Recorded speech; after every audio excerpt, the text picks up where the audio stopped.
జగన్ రాజీనామా చేస్తారు అనే అంశం ఇప్పుడు ప్రస్తుతం సోషల్ మీడియాలో హాట్ టాపిక్ గా నడుస్తుంది. అంటే కడప నుంచి ఆ ఎంపీగా ఉన్నటువంటి అవినాష్ రెడ్డితో రాజీనామా చేయించి జగన్మోహన్ రెడ్డి గారు కడప ఎంపీగా పోటీ చేస్తారనే అంశం చుట్టూ ప్రస్తుతం సోషల్ మీడియా ఇన్ఫ్లుయెన్సర్స్ అందరూ తిరుగుతున్నారు. దీని మీద పలు రకాల వీడియోలు చేసి పెడుతూ ఉన్నారు. అసలు నిజంగా దీంట్లో వాస్తవం ఉందా లేదా అనేది మనం ఈ వీడియోలో తెలుసుకుందాం. అంటే ఇప్పుడు జగన్మోహన్ రెడ్డి ఎంపీగా పోటీ చేయాలంటే పులివెందుల ఎమ్మెల్యే పదవికి రాజీనామా చేయాల్సిన అవసరం లేదు. అవినాష్ రెడ్డితో కడప ఎంపీ పదవికి రాజీనామా చేస్తే బై ఎలక్షన్ వస్తుంది. ఆటోమేటిక్గా ఈయన ఎమ్మెల్యేగా ఉన్నప్పటికీ కూడా ఎంపీగా పోటీ చేయవచ్చు. దాని రిజల్ట్ ఆధారంగా ఆయన రాజీనామా చేయాలవుతుందని తర్వాత నిర్ణయం తీసుకోవచ్చు. ప్రస్తుతానికి జగన్మోహన్ రెడ్డి గారు రాజీనామా చేస్తాడా అనే అంశం పెద్ద విషయం కాదు. అవినాష్ రెడ్డి గారితో రాజీనామా చేయించి ఆ స్థానం నుంచి జగన్మోహన్ రెడ్డి గారు పోటీ చేస్తారనే అంశం మాత్రం ప్రస్తుతం సోషల్ మీడియాలో విపరీతంగా ట్రెండ్ అవుతుంది అనమాట. కాబట్టి అసలు దీంట్లో వాస్తవం ఉందా, నిజంగా వాస్తవం ఉంటే ఎలాంటి అంశాలు ఈయన ప్రభావితం చేశాయి, ఈయన ఎందుకు రిజైన్ చేయాలనే నిర్ణయం తీసుకున్నాడు అనేది ఇప్పుడు ఈ వీడియోలో చూద్దాం. ఆంధ్రప్రదేశ్లో జరిగినటువంటి అసెంబ్లీ ఎన్నికల్లో కేవలం 11 సీట్లతోనే సరిపెట్టుకోవాల్సి వచ్చింది జగన్మోహన్ రెడ్డి గారు. కాబట్టి ఆయన ప్రతిపక్ష నాయకుడు హోదా కూడా దక్కే అవకాశం లేదు. ఉన్న 11 మంది ఎమ్మెల్యేలతో ఆయన అసెంబ్లీకి వెళ్ళి, అంటే 11 మందిలో 10 మంది ఎమ్మెల్యేలు ఉన్నారు, ఆయనతో కలుపుకుంటే 11 మందితో మనం అసెంబ్లీకి వెళ్ళి చేయగలిగిందే లేదని ఆయన మొదటి రోజే వాళ్ళ పార్టీ మీటింగ్లో చెప్పడం జరిగింది. అంటే ఆయన అసెంబ్లీకి వెళ్ళడు అనే విషయం మనకు అక్కడే తేటతెల్లమైంది. ఇప్పుడు ఈయన ఎంపీగా ఎందుకు వెళ్ళాలనుకుంటున్నాడు అనేది చూస్తే ఈయనకి రాజ్యసభలో 11 సీట్లు ఉన్నాయి, ప్లస్ ఒక 4 ఎంపీ సీట్లు గెలిచారు. అంటే ఒక అవినాష్ రెడ్డితో కనుక రాజీనామా చేస్తే ఈ 3 ఎంపీ సీట్లు ఉంటాయి. మళ్ళీ ఈయన పోటీ చేసి ఎంపీగా గెలిస్తే ఈ 4 సీట్లు, అంటే మొత్తం 15 సీట్లు అవుతాయి. ఈ 15 సీట్లతో ప్రస్తుతం కేంద్రంలో ఉన్న ప్రభుత్వం కూడా పెద్దగా స్ట్రాంగ్ అయిన ప్రభుత్వం కాదు, అంతా అతుకులు పొంతలాగానే ఉంది ప్రస్తుతం అక్కడ పరిస్థితి కూడా. కేవలం 240 సీట్లు ప్లస్లోనే ఆగిపోయారు కాబట్టి అక్కడ కూడా పెద్దగా స్ట్రాంగ్ ఉన్న ప్రభుత్వం కాదు. వాళ్ళకి అంశాల వారీగా ఇలాంటి వాళ్ళందరూ, అంటే 10 మంది 15 మంది ఎంపీలు ఉన్న వాళ్ళంతా అంశాల వారీగా మద్దతు ఇవ్వాల్సిన పరిస్థితి ఉంది అక్కడ. రాజ్యసభలో ఇక్కడ 11 సీట్లు ఉన్నాయి, ప్లస్ లోక్సభలో 4 స్థానాలు, అంటే మళ్ళీ ఈయన పోటీ చేసి కనుక గెలిస్తే అవి 4 స్థానాలు ఉంటాయి. కాబట్టి లోక్సభలో పెద్దగా వీళ్ళతో అవసరం లేకపోయినా కూడా రాజ్యసభలో కొన్ని బిల్లులకి వీళ్ళ అవసరం ఖచ్చితంగా బీజేపీ అంటే ఎన్డీఏ ప్రభుత్వానికి ఖచ్చితంగా ఉంటుంది అనమాట. ఈయన ఎంపీగా గెలిచి ఢిల్లీకి వెళ్ళినట్లయితే ఈ 11 మంది రాజ్యసభ ఎంపీలు కూడా గ్రిప్లో ఉంచుకోవడం కుదురుతుంది. అట్లా కాకుండా వాళ్ళు పక్క చూపులు పక్క పార్టీలో చూసే అవకాశాలు కూడా ఎక్కువగా ఉంటాయి. ఇప్పుడు ఈ 11 మంది ఎంపీలు కూడా, రాజ్యసభ ఎంపీలు కూడా కాల పరిమితి కూడా వీళ్ళది ఇంకా చాలా కాలం ఉంది. ఒక 4 ఎంపీలది వచ్చి 2026 దాకా ఉంది, ఒక 4 ఎంపీలది వచ్చి 2028 దాకా ఉంది, ఒక మిగతా 3 వచ్చి 2030 దాకా ఉంది. అంటే దీని ఉద్దేశం, అంటే నా ఉద్దేశం ఏంటంటే 2028 వరకు ఒక 8 మంది ఎంపీలు ఖాళీ అవుతారు.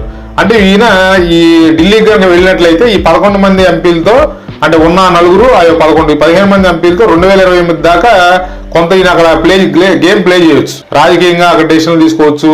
కేంద్రానికి అవసరమైతే రాజ్యసభలో మద్దతు ఇచ్చి కొంత ఈయన అవసరం ఉంటే మాత్రం కొంత వాళ్ళని ఏదైనా డిమాండ్లు చేసి కొన్ని సాధించుకునే అవకాశం కూడా ఉంటుంది.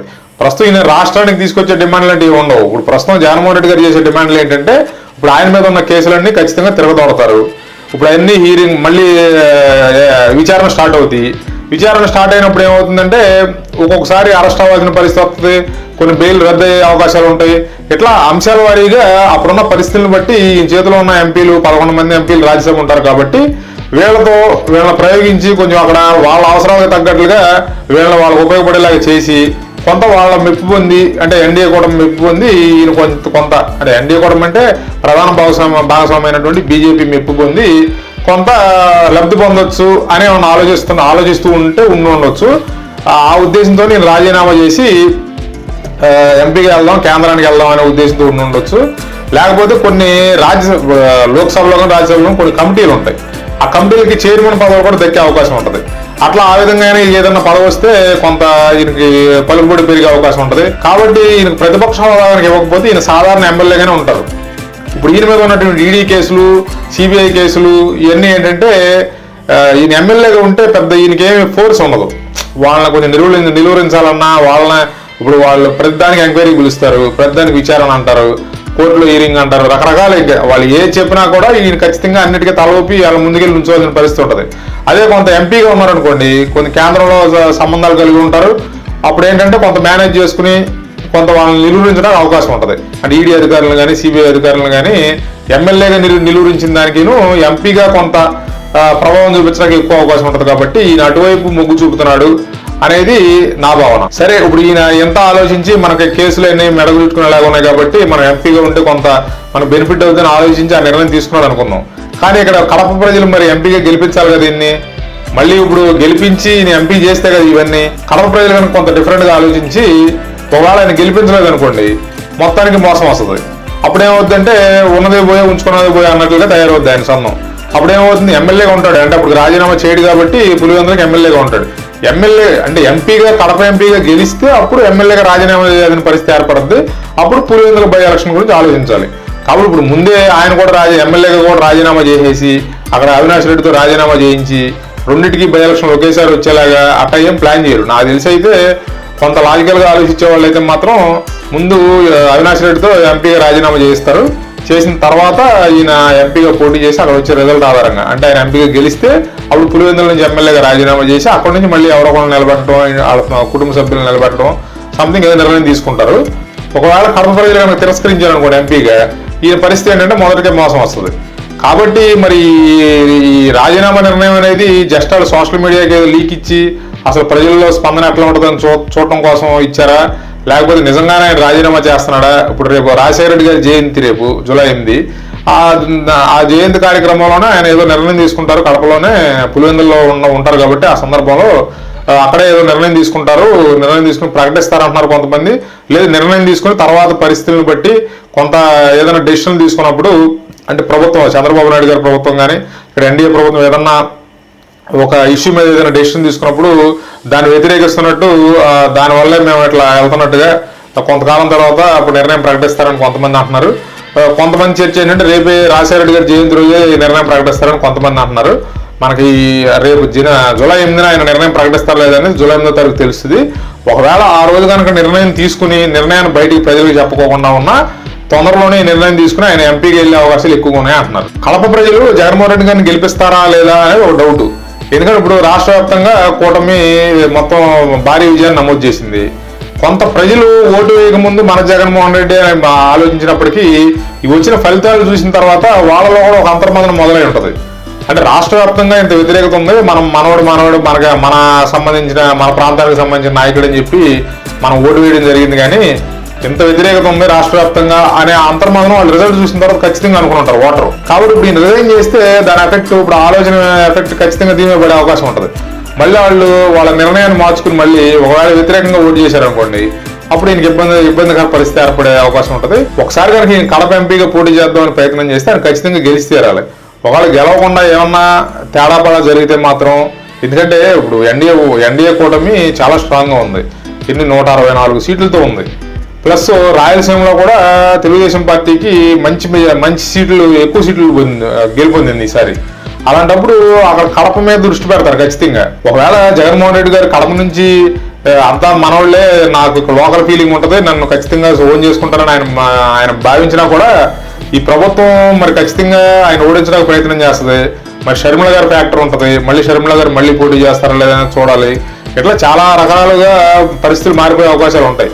అంటే ఇప్పుడు ఈయన నిర్ణయం తీసుకోకముందు ఆయన కనిపించవచ్చు, మన కడపే కదా మన ఖచ్చితంగా గెలిపిస్తారని ఆయన కనిపించవచ్చు. కానీ ఒకవేళ నిర్ణయం తీసుకున్న తర్వాత ప్రజలు ఎట్లా ఆలోచిస్తారు అంటే, ఈ మధ్యన ఎలక్షన్లు జరిగినాయి, మళ్ళీ నువ్వు రాజీనామా చేసే ఎలక్షన్ అంటున్నాడు, అది ఎన్నికల ఖర్చు ప్రజల మీద భారం పడుతుంది కదా అని ఎట్లా కూడా ఆలోచించే వాళ్ళు ఉంటారు.